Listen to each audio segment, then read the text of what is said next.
究竟中風嘅病人喺中風之後亞急性嘅階段，即係黃金嘅復康期裏邊，適合做住院嘅治療啊、門診嘅治療，定話係外展即係到診嘅治療呢？我哋可以由3個因素去考慮。首先，如果病人係中等至嚴重程度嘅中風，即係佢哋半邊身偏癱，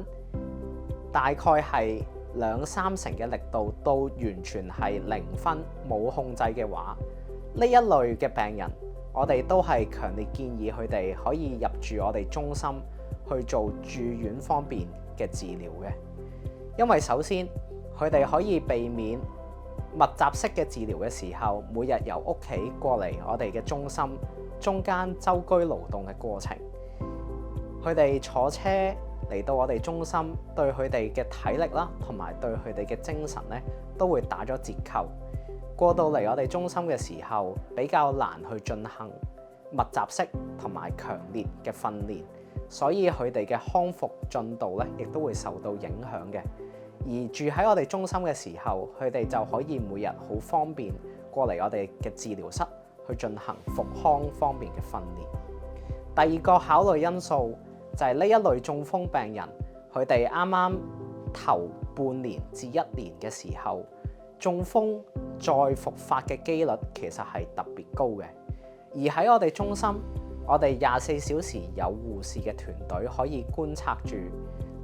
呢類嘅中風病人，確保佢哋冇出現任何嘅併發症，以及係不幸遇到併發症嘅話，可以最短時間內接受到治療。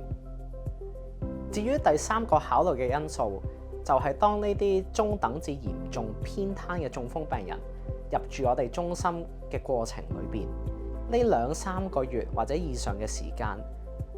正正可以提供到足夠嘅時間俾屋企人去請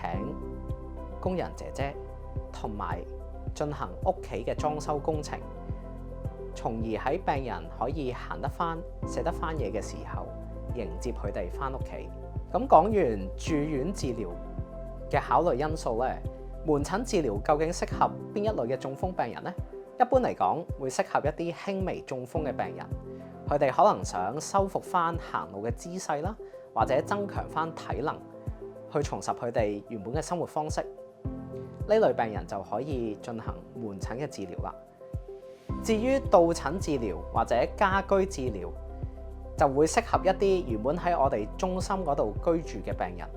當佢哋好返出院之後，想有比較上長時間嘅跟進，無論係確保佢哋盡量減低再復發中風嘅機率又好，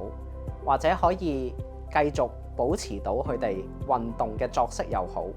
呢類病人都適合到診外展嘅治療。